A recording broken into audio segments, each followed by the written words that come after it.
Urednik verjetno ene najuglednejših strokovnih znanstvenih revij Lancet, ki ima faktor vpliva revije v letu 2018 59,102. Richard Horton je priznal, ponovno citiram, strokovne revije so prešle v dejavnost pranja informacij za farmacevtsko industrijo.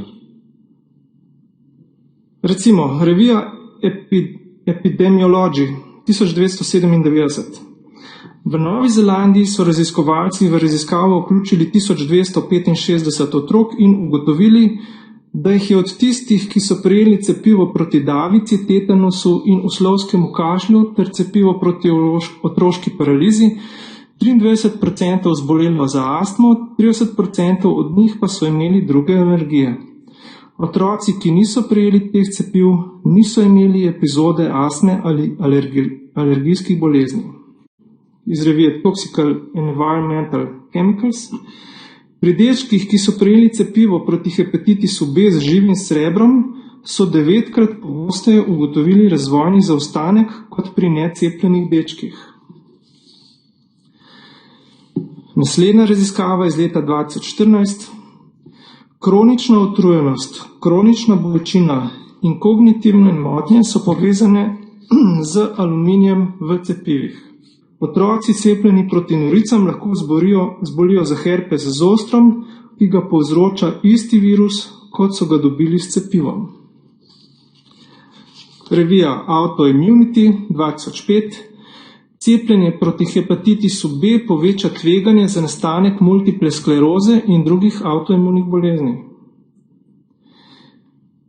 In raziskava iz leta 2009, revija Infections.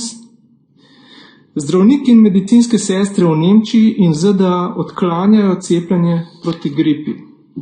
Le zakaj? Mogoče vejo kaj, kar običajno ljudje ne vemo. In če si pogledamo še par uglednih strokovnjakov, njihova mnenja glede varnosti. Dr. Gillian Langtot, zdravnik. Vsak 5. otrok ima zaradi cepiv hude zdravstvene težave, nevrološke težave. Obstaja cel spisek, potem obstajajo številne knjige. Zdravniki jih sploh ne berejo. In revija Lancet 1994. Pojav astme je pri cepljenih otrocih 5-krat bolj pogost kot pri necepljenih.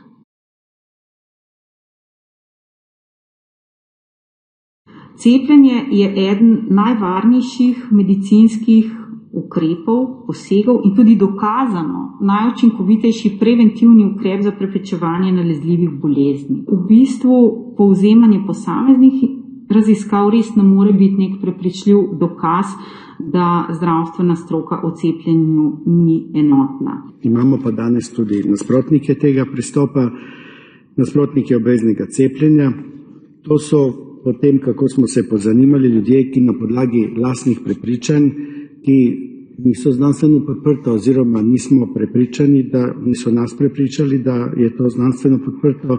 Ja, državna represija nad vašimi sledilci in nad vami je po moji oceni skrb naše države, da z vašo osebno ali osko ali znanstveno nedovolj dokazano predpostavko in tezo praktično ne ogroža vse tiste, ki niso vi in vaši.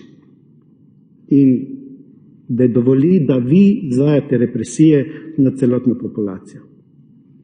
Zato bom glasoval proti. Sama bi pa v bistvu predlagateljem lahko povedala to, ker so nas spraševali, koliko varnostnih študij smo prebrali. Sama jih nisem prebrala, ker popolnoma zaupam zdravnikom. Mislim, da so res specialisti na svojem področju, tako kot vsak od nas, verjetno na svojem.